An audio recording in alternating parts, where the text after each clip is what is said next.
Well, thank you very much. This has been an honor. It was a fairly long trip, but worth it. Tremendous things have been accomplished, as you probably noticed. Listened to a lot of wonderful speeches from the heads of a lot of wonderful countries.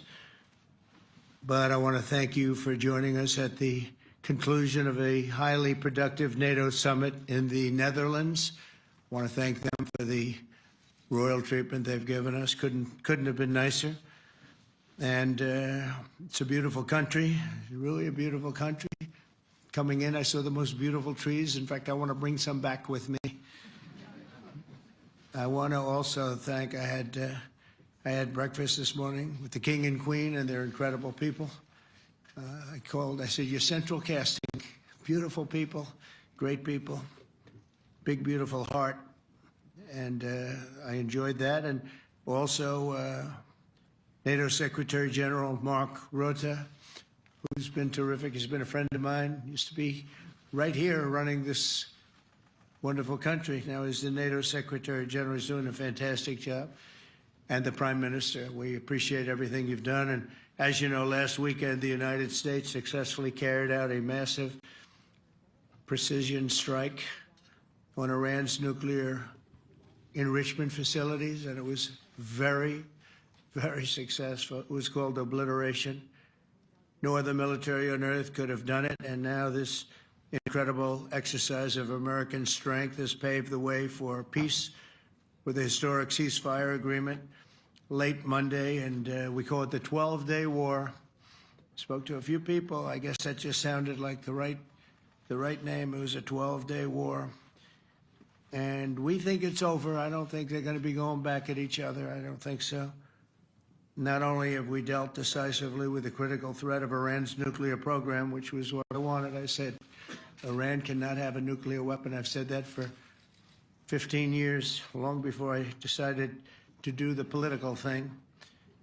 But we've also reasserted the credibility of American deterrence, which is like no other. The people at NATO said there's never been anything. You know, I rebuilt the entire military during my first term. And we have a great military. We have great generals. I got to know the good ones and the bad ones. We kept the good ones.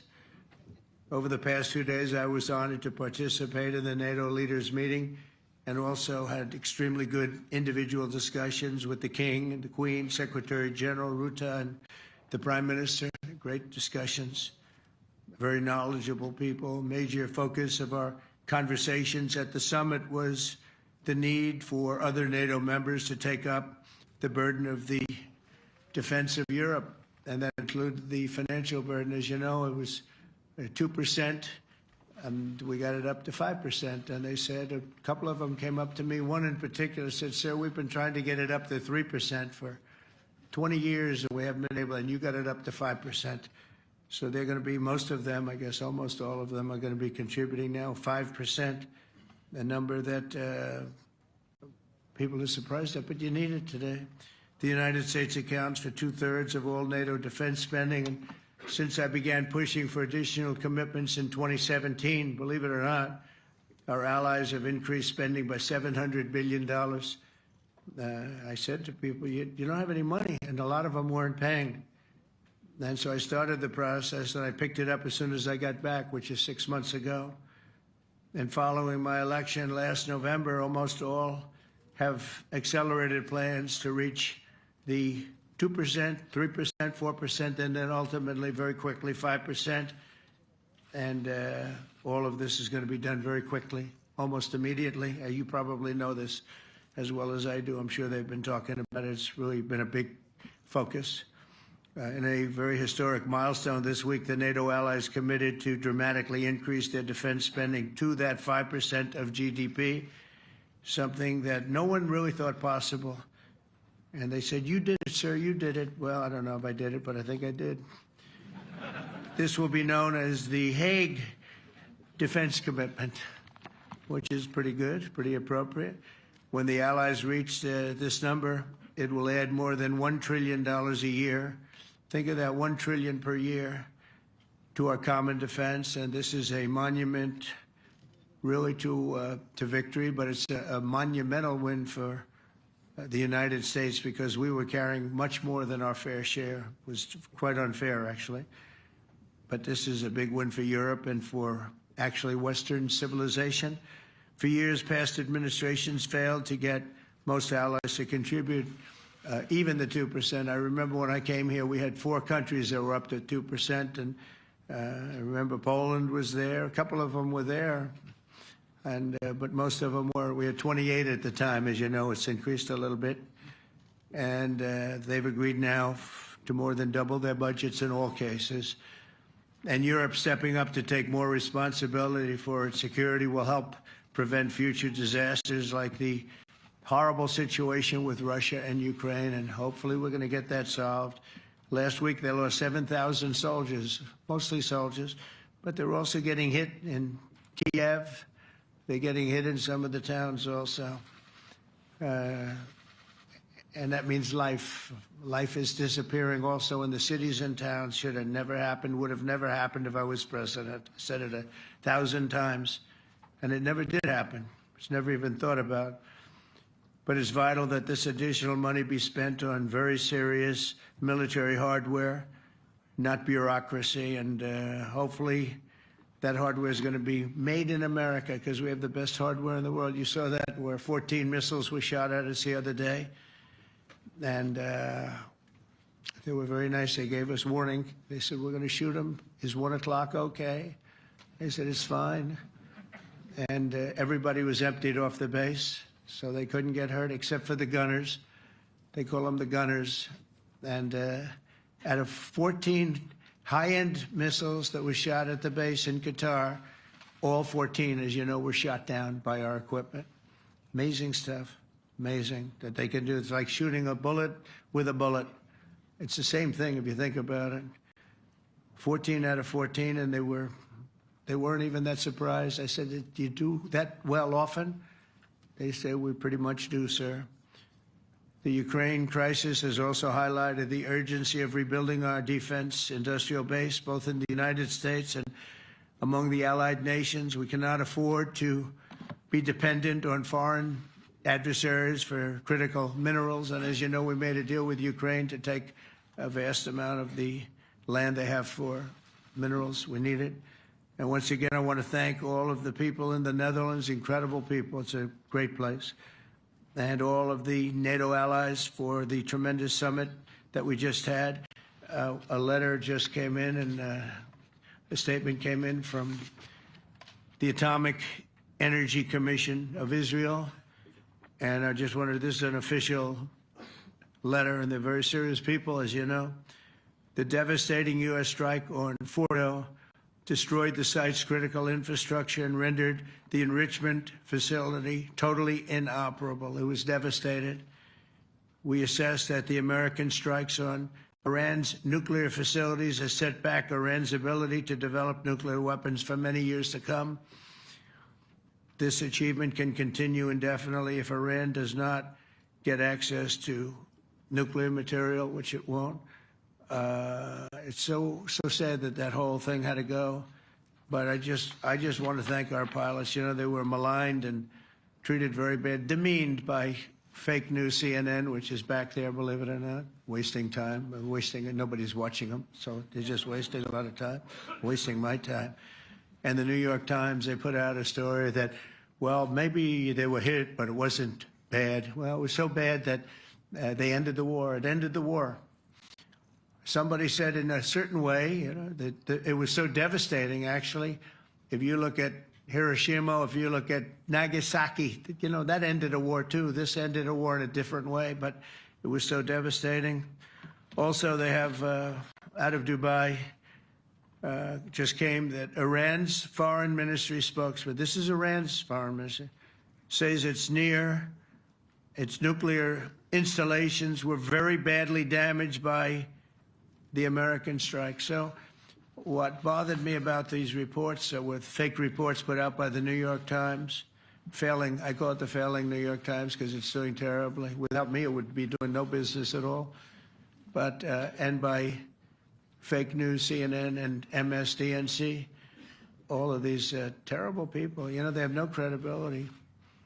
You know, when I started, they were at 94% credibility, the media. Now it's at 16%. And I'm very proud of it because I've exposed it for what it is. But when I saw them starting to question the caliber of the attack, was it bad? Well, it was really bad. It was devastating. They were obliterated. In fact, you can't get into the tunnels. They just put that over. That just came out. They can't. There's nothing. There's no way you can even get down. The whole thing is collapsed in a disaster. And I think all of the nuclear stuff is down there because it's very hard to remove. And we did it very quickly. When they heard we were coming, it was, you know, you can't move it. Very hard, very dangerous, actually, to move to. And they also knew we were coming, so I don't think too many people want to be down there knowing we're coming. With the bunker busters, as we call them, we're the only ones that have them. We have the best equipment, best nuclear equipment, and we have the best equipment in the world. And by the way, we can't forget our submarine, which was out there, submarines actually, but submarine was out there. We shot 30 rockets into an area, every single one of them. I think it was almost 400 miles away, I think, Pete, right? 400? And long. It was in the ocean, long ways away. And we shot a total of 30. Every single one of them hit within 9 inches from where it was supposed to be. It took out a lot because we didn't do just Fordo. We did 2 others in addition, which hadn't been completely destroyed. So we hit them with a submarine from hundreds of miles away. Amazing, just amazing equipment. Greatest submarines in the world. Nobody's even close. They're 20 years behind us when it comes to submarine technology. So that's one, and the other was from the Atomic Energy Commission, and they have about 3 or 4 of them now coming in from atomic energy commissions from various places. But the one that we have that just came out, we released it a little while ago, was from the Israeli Atomic Energy Commission, but numerous of them are getting to see the site, and the site has been demolished. And again, we had these brave patriots, these incredible flyers, these people that can fly a plane better than anybody can fly a plane, going into very hostile territory, flying into the territory that has got more missiles and things pointed at it. But it was very stealth. They didn't get to see it. It was dark. That's the amazing thing about the shots. They hit the shots perfectly, and yet it was dead dark. There was no moon. There was no light. It was virtually moonless. It was very dark, and the shots were hit perfectly. But when they get demeaned, and they were very upset about it because they knew how strong it would be. Back in Missouri, the pilots flew about 36 hours, 2 ways, far distance, and in those incredible B-2s. And we then had the F-22s, and we had the F-35s, and we had other planes, and we had, I think, a total of 52 tankers. That means the big tankers, because the refueling was a lot for all of the different planes that we sent. Incredible operation, and I have to say, General Raisin Kane was incredible. That's why he beat ISIS, and we beat ISIS in a matter of weeks. I was told it would take 4 to 5 years. We did it in a few weeks. And he was great. That's why he's the head of the Joint Chiefs of Staff right now, because I had a very good experience with him. He knocked out ISIS in a period of literally a few weeks. Amazing. And it was supposed to take a few years, 5 years to be exact. So we had a great victory there, and we then came here, and I think we had a great victory here. But this is an ongoing project. This is the safety of Europe, the safety of the world. And they've raised it from 2% to 5%, something which nobody, and you're talking about over $1 trillion a year. So we're talking about a lot of money coming in from countries that we're not paying nearly enough to be effective. So I have, as you know, Marco Rubio with me, and Pete Hegseth, Secretary of State and Secretary of War. Should we say Secretary? You know, it used to be called Secretary of War. Maybe for a couple of weeks we'll call it that, because we feel like warriors. Used to be called Secretary of War. In fact, if you look at the old building next to the White House, you can see where it used to be Secretary of War. Then we became politically correct, and they called it Secretary of Defense. I don't know, maybe we'll have to start thinking about changing it, but we feel that way. Do we have any questions, please? Wow. That's a lot of questions. Who's a nice person? Oh, you're not a nice person, but I'll let you ask one. Go ahead. What's he going to ask? He is not nice at all. I know him well. Thank you, Mr. President. Yeah. Thank you for taking the time before flying home. You just said you believe the conflict between Israel and Iran is over. What makes you so confident it is? And what do you do if it isn't? Because I dealt with both, and they're both tired, exhausted. They fought very, very hard and very viciously, very violently, and they were both satisfied to go home and get out. And can it start again? I guess someday it can. It could maybe start soon. I think a big telltale sign was when, as you know, Iran somewhat, by not much, violated the ceasefire, and Israel had the planes going out that morning, and there were a lot of them, 52 of them. And I said, you got to get them back. And they brought them back. They didn't do anything. They brought them back. It was very good. I thought it was amazing, actually. They have fought a hell of a war. They fought very hard. I think the war ended, actually, when we hit the various nuclear sites with the planes.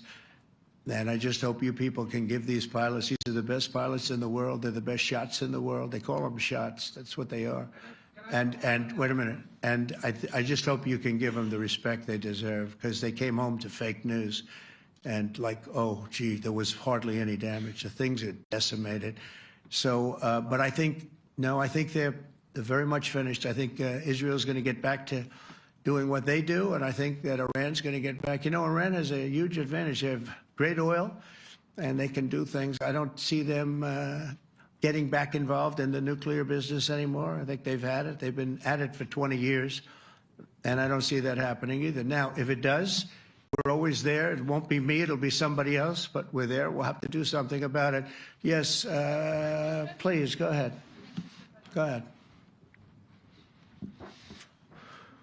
Oh, fake news, CNN? Oh, yeah, here we go. Wait till you hear this question. You should really say how great our soldiers and our warriors are. I think everyone appreciates our soldiers and our warriors. I do have two questions for you, Mr. President. You just cited Israeli intelligence on these attacks. Earlier, you said U.S. intelligence was inconclusive. Are you relying on Israeli intelligence for your assessment of the impact of the strikes? No, this is also, Iran made the statement. And it's also, if you read the document that was given, that Pete can talk about if you'd like, the document said it could be very severe damage, but they didn't take that. They said it could be limited or it could be very severe. They really didn't know, other than to say it could be limited or it could be very, very severe. And you didn't choose to put that because it was very early after. Since then, we've collected additional intelligence. We've also spoken to people who have seen the site, and the site is obliterated. And we think everything nuclear is down there. They didn't take it out. Okay, question? Please, go ahead. Go ahead. Yeah, blue dress. Thank you so much, Mr. President. Yesterday, you said China can now continue to purchase oil from Iran. Yeah. Are you giving up on your maximum pressure campaign? Because there are sanctions right now. With who? On Iran. No, look, they just had a war. The war was fought. They fought it bravely. I'm not giving up. They're in the oil business. I mean, I could stop it if I wanted. I could sell China the oil myself. I don't want to do that. They're going to need money to put that country back into shape. We want to see that happen. Would it? No, if they're going to sell oil, they're going to sell oil. We're not taking over the oil. We could have, you know. I used to say with Iraq, keep the oil. I could say it here, too. We could have kept the oil. No, China is going to want to buy oil. They can buy it from us. They can buy it from other people. But you're going to have to put that country back into shape. It desperately needs money. Yeah. Yeah, please. Here we go. I'm picking the beauties today. Go ahead. Mr. President, Secretary General Rutte has described President Putin as an adversary, a threat, an enemy. Do you view him the same way? And in addition to that, you mentioned General Kane, your chief of staff, the chairman of the Joint Chiefs of Staff. General Kane.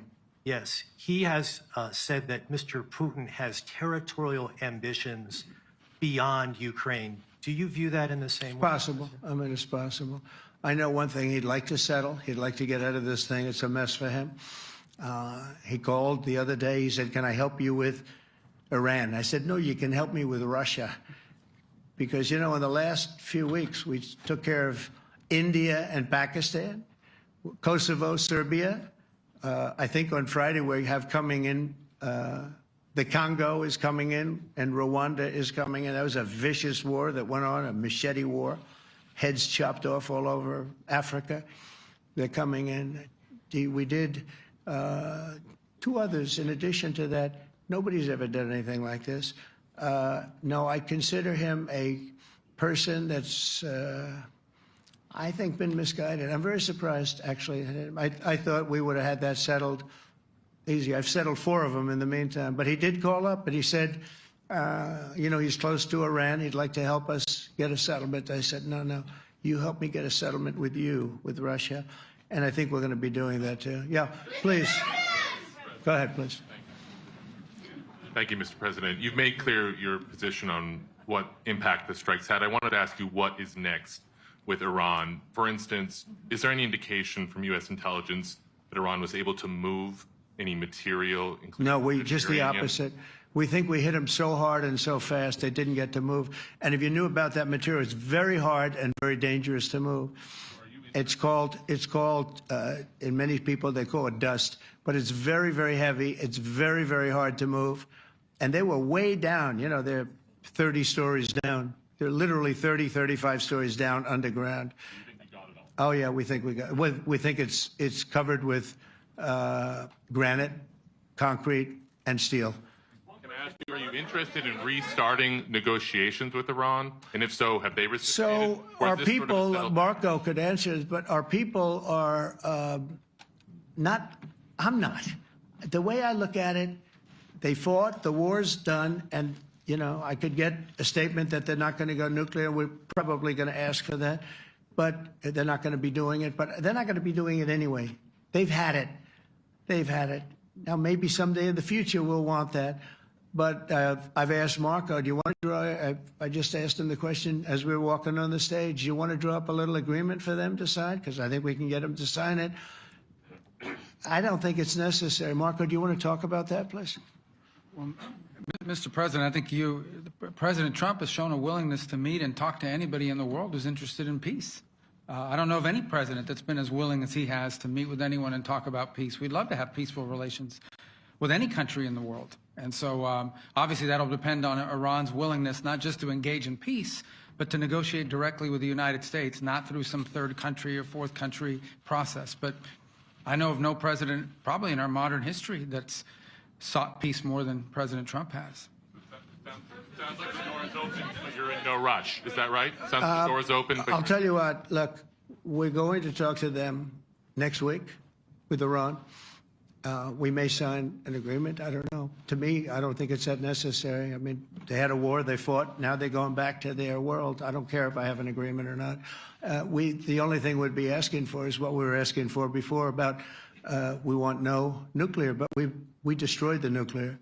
In other words, it's destroyed. I said, Iran will not have nuclear. Well, we blew it up. It's blown up to kingdom come. And so I don't feel very strongly about it. If we got a document, it wouldn't be bad. We're going to meet with them, actually.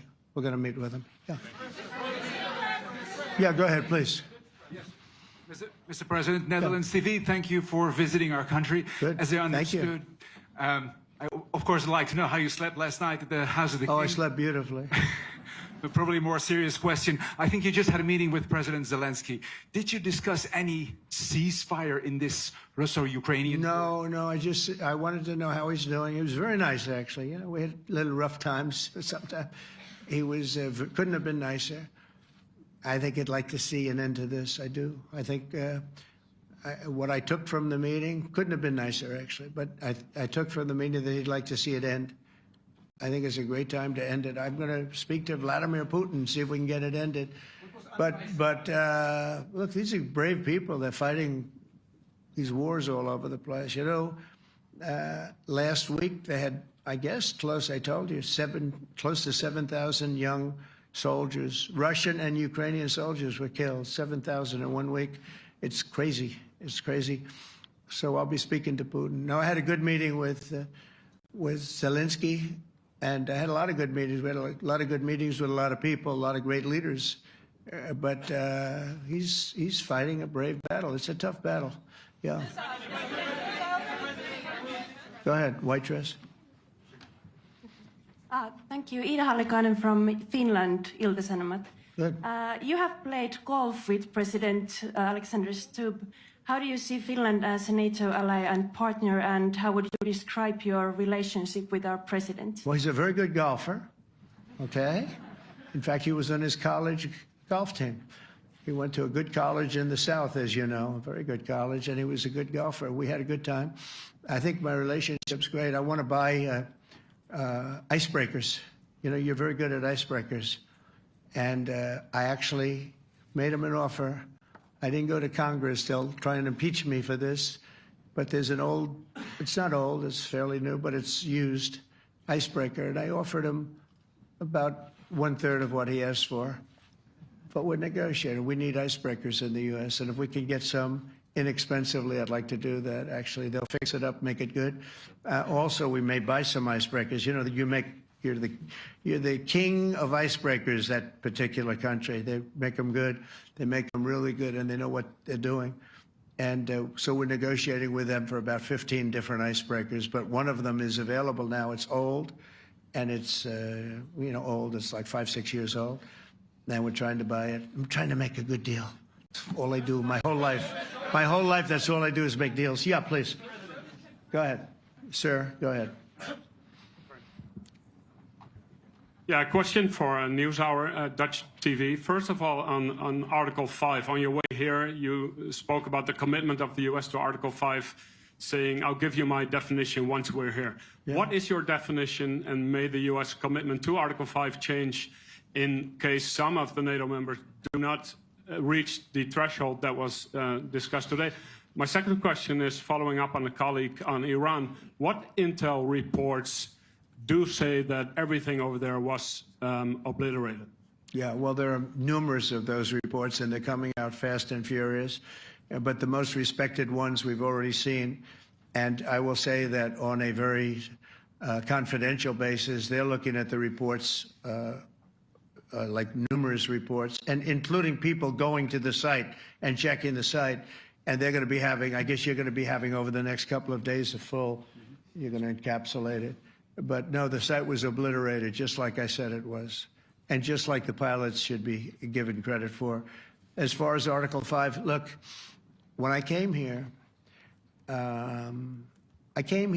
because it was something I'm supposed to be doing, but I left here a little bit differently. I said, I watched the heads of these countries get up, and the love and the passion that they showed for their country was unbelievable. I've never seen quite anything like it. They want to protect their country, and they need the United States. And without the United States, it's not going to be the same. And you can ask Mark, or you can ask any of the people that were there. It was really moving to see it. They love their country. They were so respectful of me because I'm the head of the United States. And I made, the King of Saudi Arabia, when I was in the Middle East, so I was in Qatar for a different reason, not a reason to get shot at. We were in there for economic development reasons, Qatar, UAE, and Saudi Arabia. All three leaders of those countries, and we took back $5.1 trillion into the United States. All three leaders said, you're presiding over the hottest country in the world. The United States right now is the hottest country. Everybody wants to be there. Everybody wants a piece of it. He said, a year ago, your country was dead. You had a deadhead running it. You had a country that was dead, and it was dead. You had people pouring through the borders. You had inflation. You had everything.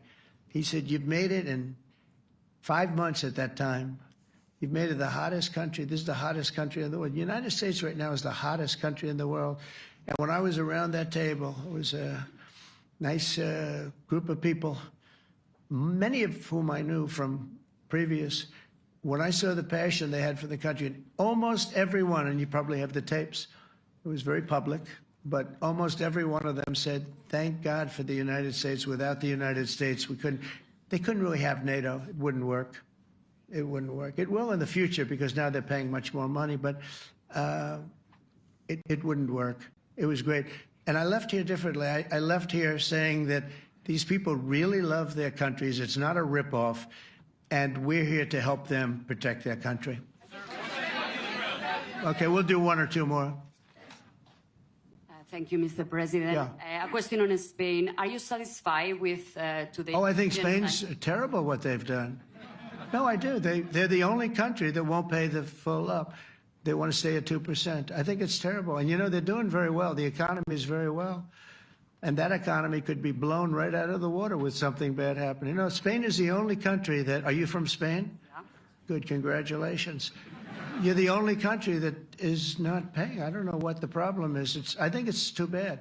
So we'll make it up. You know what we're going to do? We're negotiating with Spain on a trade deal. We're going to make them pay twice as much. And I'm actually serious about that. We're going to make Spain...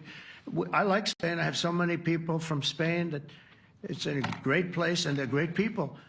But Spain is the only country out of all of the countries that refuses to pay.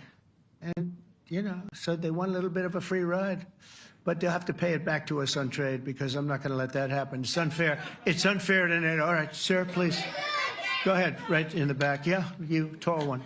The tall man.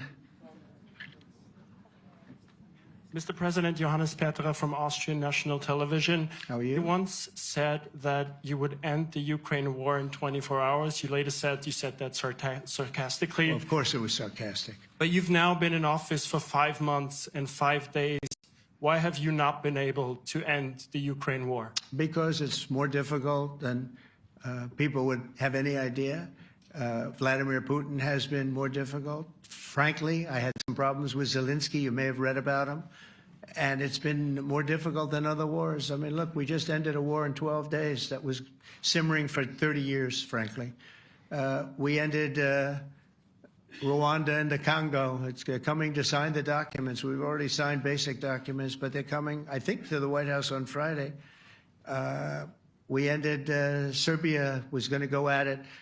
But maybe the most important of all, India and Pakistan. And that wasn't whether or not they may someday have nukes like we're talking about in the Middle East, like we're talking about with Israel and Iran. This is they have nuclear weapons. I ended that with a series of phone calls on trade. I said, look, if you're going to go fighting each other, it was getting very bad. You know how bad that last attack was. It was really bad. If you're going to go fighting each other, we're not doing any trade deal. No, no, no, you have to do a trade deal. I said, we're not doing any trade deal. And in fact, I had the general, who was very impressive. The general from Pakistan was in my office last week. You know, Prime Minister Modi is a great friend of mine. He's a great gentleman. He's a great man. And I got them to reason. I said, we're not doing a trade deal if you're going to fight. And if you're going to fight each other, we're not doing a trade deal. And you know what? They said, no, I want to do the trade deal. We stopped the nuclear war. Go ahead. Go ahead, Jeff. Here's another beauty, Jeff. He's a beauty, all right. Go ahead. Mr. President, to follow up on Ukraine, will the United States contribute any more money to Ukraine's defense this year to the $5 billion that allies are giving? And one question, you had another meeting with the Dutch opposition leader, Mr. Wilders. Can you tell us about that meeting? And are you upset about his anti-Muslim stance? I'm not upset about it. It's just his view. He's unhappy with the way things are going in this country and various countries. He was an opposition leader.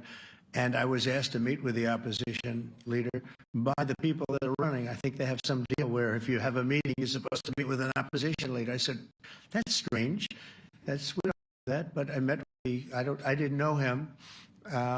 He seemed like a very nice guy, but he's in opposition to the current people, and that was set up by the current people. So I assume when I met with the Prime Minister, you're supposed to meet with the opposition. We'll have to try that sometime in our country. Let's not do it. But I thought he was very good. As far as money going, we'll see what happens. There's a lot of spirit. Look, Vladimir Putin really has to end that war. People are dying at levels that people haven't seen before for a long time. Go ahead. Go ahead. White shirt. Oh, she's all excited. So, BBC News Ukrainian. I would Where are like you to ask from? you- I'm from Ukraine. Oh, So my wow. question to you is whether or not the US is ready to sell anti-air missile systems Patriot to Ukraine. We know that Russia has been pounding Ukraine really heavily right now. Are you And, living yourself now in Ukraine? my husband is there. Wow. And I can see you very, it's amazing. and me with the kids. I'm in Warsaw actually because he wanted me to be. Is your husband a soldier? No? He's He's there now? yeah Wow. That's rough stuff, right? That's tough. And you're living here? in Warsaw. And you're a reporter? I am. Good. So let me just tell you, they do want to have the missiles, okay, as they call them, the Patriots. And we're going to see if we can make some available, They're very hard to get. We need them too. We were supplying them to Israel, and they're very effective, 100% effective. Hard to believe how effective. And they do want that more than any other thing, as you probably know. That's a very good question, and I wish you a lot of luck. I mean, I can see it's very upsetting to you. So say hello to your husband, okay? Thank you. Go ahead. Thank you. Thank you, Mr. President. You were criticizing Where are you from? Bloomberg News. Oh, Bloomberg. That's wonderful. You were criticizing the Federal Reserve Chair before coming to this summit. Yeah, I think he's terrible. I was wondering if you've begun interviewing different candidates for the Fed pick. Yeah, I know within 3 or 4 people who are going to pick. I mean, he goes up pretty soon, fortunately, because I think he's terrible. We have no inflation. We have a tremendous economy. Hundreds of billions of dollars of tariff money is pouring in. Factories are being built because they don't want to pay the tariffs, so they're building them all over the country. I think we're close to $15 trillion. I told you $5.1 trillion from the Middle East alone, but of investment money coming in. There's never been anything like that in the history of our country. But we have no inflation. And we have borrowing because Biden, stupidly, they did short-term debt. So we have borrowing coming up. And, we'll go 10 years, maybe longer, maybe shorter, but we'll go a long period of time when we do the debt. And because of him, because of this guy, we will have to pay for years. We'll be paying for him. And I said to him, listen, there's no inflation. He says, but maybe there'll be some. That's true. I said, if there is some, what you do is raise the rate. I'm okay with that. You raise the rate in 2 years from now or a year from now. But because the rate's high, we have to pay more for debt.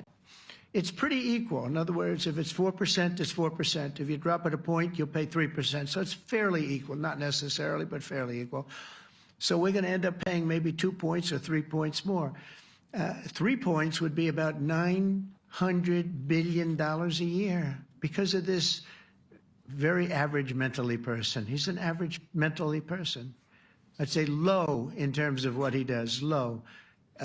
Low IQ for what he does, okay?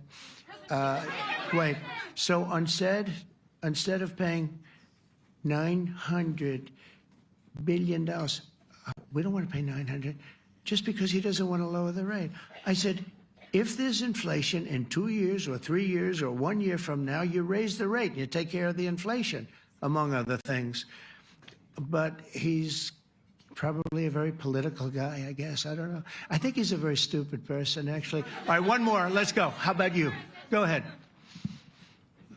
She looks so happy and everything. Thank you. That's why I I'm picked from her. Spain too. I'm Ana Buch from La Vanguardia. I wanted to know if You're where from? Spain too.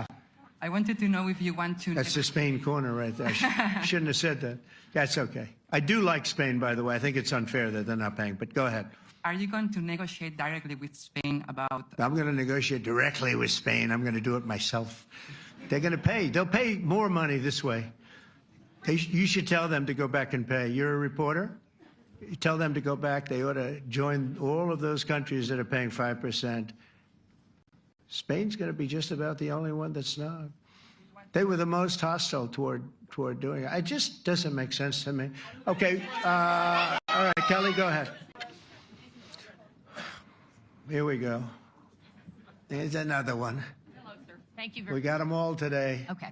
So, Mr. President, you talked about expecting some on-the-ground assessments at Fordo and other sites. Now here, Is that here Israeli and U.S.? It's been obliterated, Kelly. What is your message then, sir, to the intelligence community when they present reports? You're not disputing the DIA report. You're just... They presented a report that wasn't finished. We're talking about something that took place 3 days ago. I understand that, sir. The report was done so 2 days ago. Wait a minute. Yes. They didn't see it. All they can do is take a guess. Now, if you take a look at the pictures, if you take a look how it's all blackened, you know the fire and brimstone is all underground because it's granite and it's all underground. You don't show it. But even there, with all of that being said, the whole area for 75 yards around the hole where it hit is black with fire. The group that's run by this gentleman, in fact, you may want to talk about it for a second because we're going to issue a report. And I think it's not even a very exciting report at this point. It's been obliterated, totally obliterated. And they did a report, but it was like, if you look at the dates, it's just a few days after it happened. Sir. So they didn't see it. They said it may be very severe. Understood. Do you have a message for the intelligence community, though, in terms of unvarnished information getting to you, that it's not... I don't really have a message. I would say issue the report when you know what happened. I wouldn't say that it could be severe or maybe not. They use the word severe. It could be severe or maybe it's not.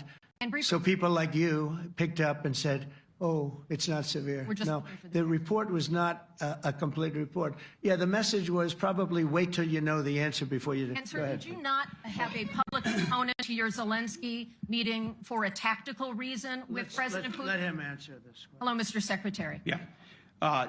There's a reason the president calls out fake news for what it is.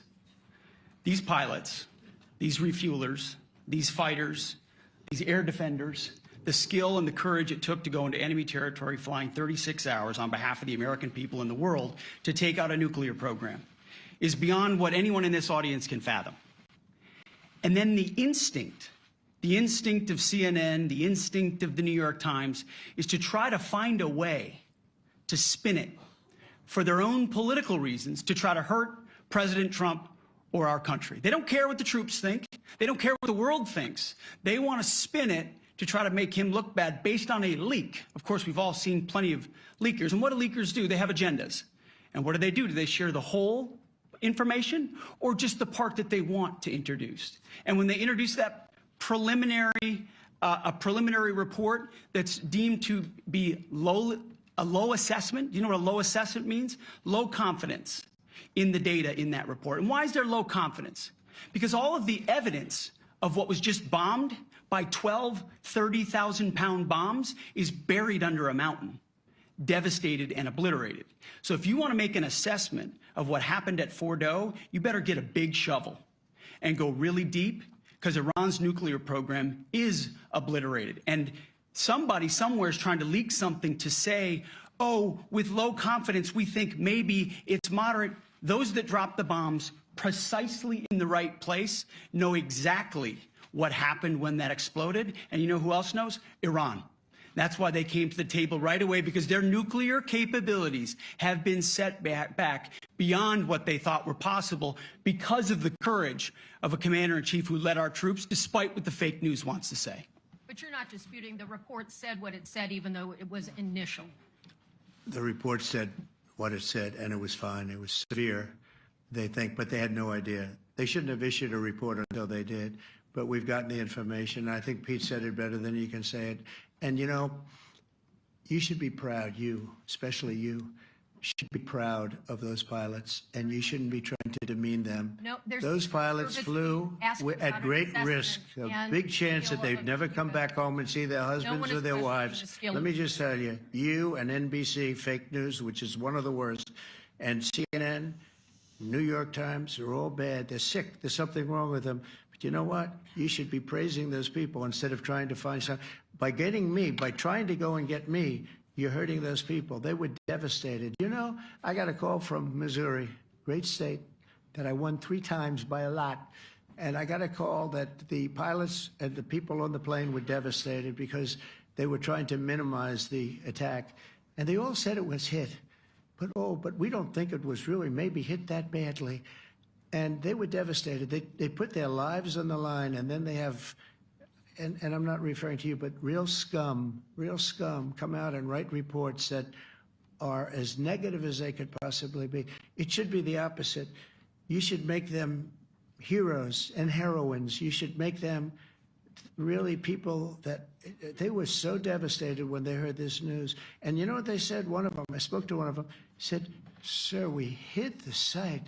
It was perfect. It was dead on."